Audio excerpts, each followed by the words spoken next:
never slow up, no I don't take shit, I got no.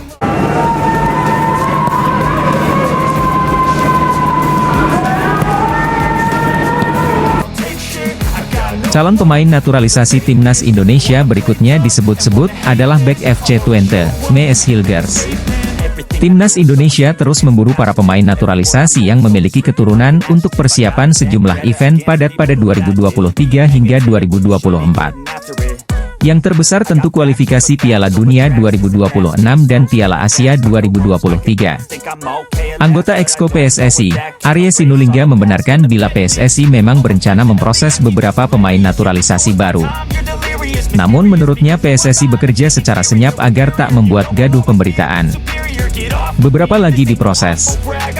Sudah saya katakan proses pemain naturalisasi lagi dikerjakan.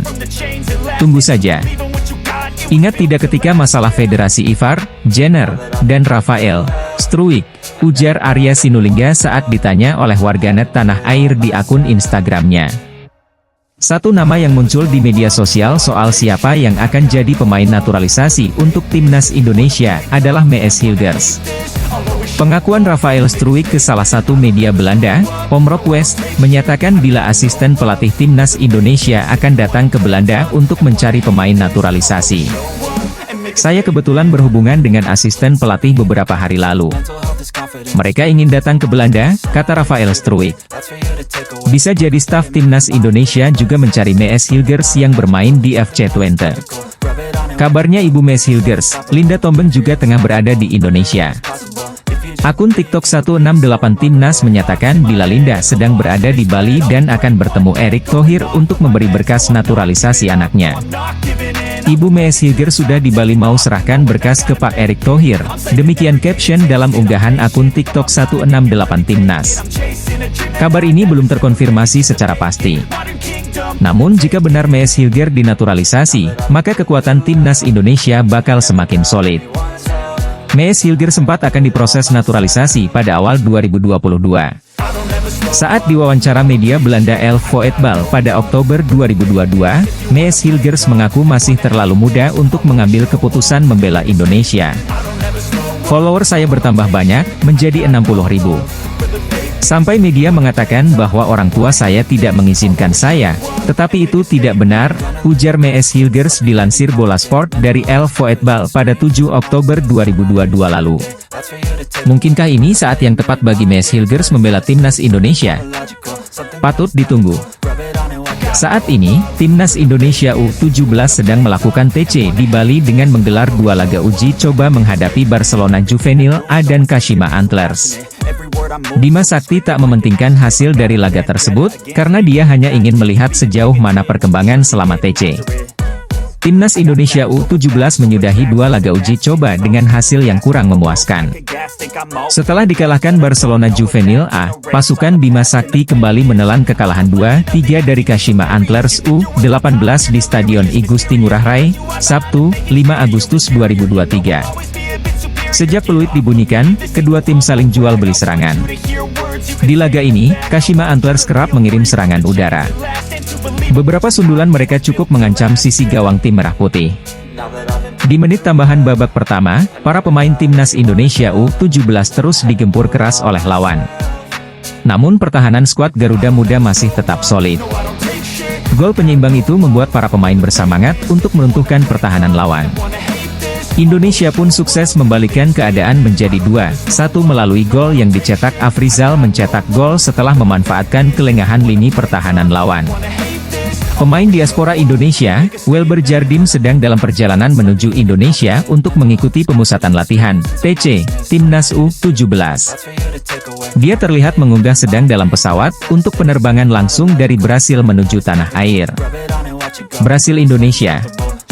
Tuhan memberkati perjalanan ini, tulis Welber Jardim dikutip dari keterangan unggahan Instagram Story Welber 07 Official, Sabtu, 5 Agustus 2023. Welber Jardim sendiri telah bergabung untuk mengikuti TC bersama Timnas Indonesia U17. Pasalnya, dia masih harus memperkuat Sao Paulo U17, dan menyelesaikan tugas bersama klubnya terlebih dahulu. Pelatih Timnas Indonesia U17, Bima Sakti mengatakan jika pihaknya masih menunggu Welber Jardim. Dia memberikan toleransi kepada Welber Jardim karena masih tampil di kompetisi bersama Sao Paulo U17, sehingga terlambat mengikuti TC. Sebenarnya, kami masih menunggu Welber. Kami komunikasi dengan orang tuanya juga. Orang tuanya menyampaikan Welber masih ada kompetisi di Sao Paulo, ujar Bima Sakti, beberapa waktu lalu. Sekarang, Welber sedang di Rio de Janeiro, dan mungkin setelah kompetisi, itu baru bergabung dengan Timnas Indonesia U17, lanjut dia. Jika naturalisasi mereka terwujud, diharapkan mereka akan menjadi kekuatan besar bagi Timnas Indonesia yang dipimpin oleh Shin Tae-yong, lanjut dalam laporan mereka.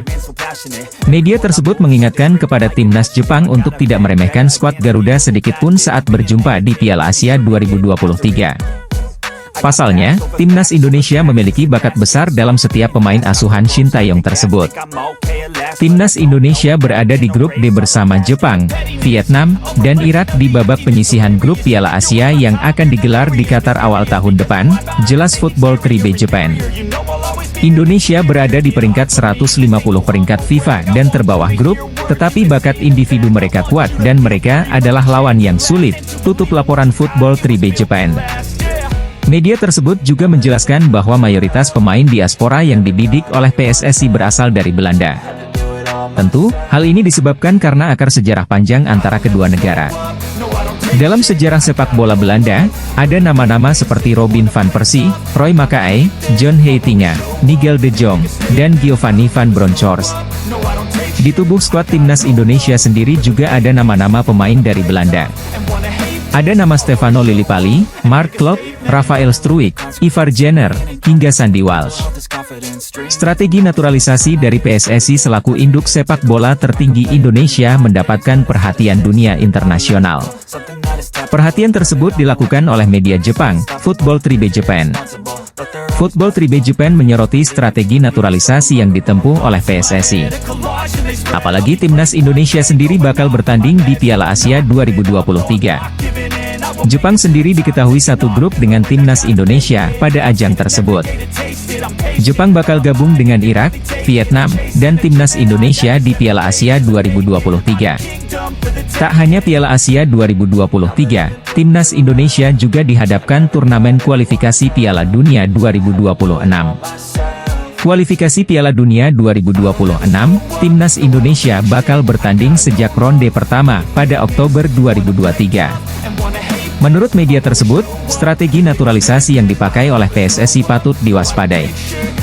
Jika berhasil, media tersebut memprediksi Timnas Indonesia bakal jadi kekuatan baru di benua Asia. Apalagi Shin Tae-yong telah sukses mengangkat derajat Timnas Indonesia di kancah sepak bola saat ini. Berdasarkan rumor dari sejumlah media lokal, PSSI bakal mengincar 6 nama pemain diaspora untuk memperkuat skuad Timnas Indonesia. Kebetulan 6 pemain tersebut saat ini sedang berkarier di benua Eropa. Ke-6 pemain yang disebut oleh Football 3B Japan adalah bek Venezia, Jay Itzes, Tom Haye, Mees Hilgers, Ilyas Alhaf, Ragnar Oratmangoen, bahkan ada nama Emil Audero.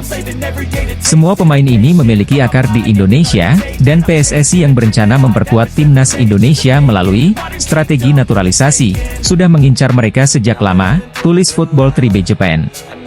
Piala Dunia U17 2023 sendiri mulai bergulir pada 10 November hingga 2 Desember 2023. Jadi mungkin kalau tidak bisa dipakai untuk U17 sekarang. Tetap kita bina juga, tutur Dito Aryotejo. Sebelumnya, Dito Aryotejo menyebutkan bahwa terdapat 30 pemain diaspora yang dikirimkan ke PSSI.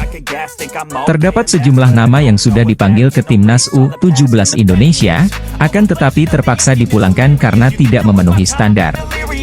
Mereka adalah Eren Nathan Ang, Staffan Kabiel Horrito, Mahesa Ekayanto, dan Madrid Augusta. Kini ada 4 pemain diaspora masuk dalam daftar 34 pemain Timnas U17 Indonesia untuk menjalani uji coba di Bali. Yaitu Eren Liam Suitela, Welber Jardim, Igor Arumbumi Sanders, dan Altaf Fawazhan. Dito Aryotejo menyerahkan sepenuhnya pemilihan pemain kepada Bima Sakti. Udah diseleksikan. Kita hanya menunggu hasil dari pemilihan coachnya, itu wilayahnya pelatih lah, ujar mantan CEO Rans Nusantara FC tersebut. Yang penting kita sebagai Kemenpora sudah mengumpulkan database yang potensi udah kita serahkan, tutupnya.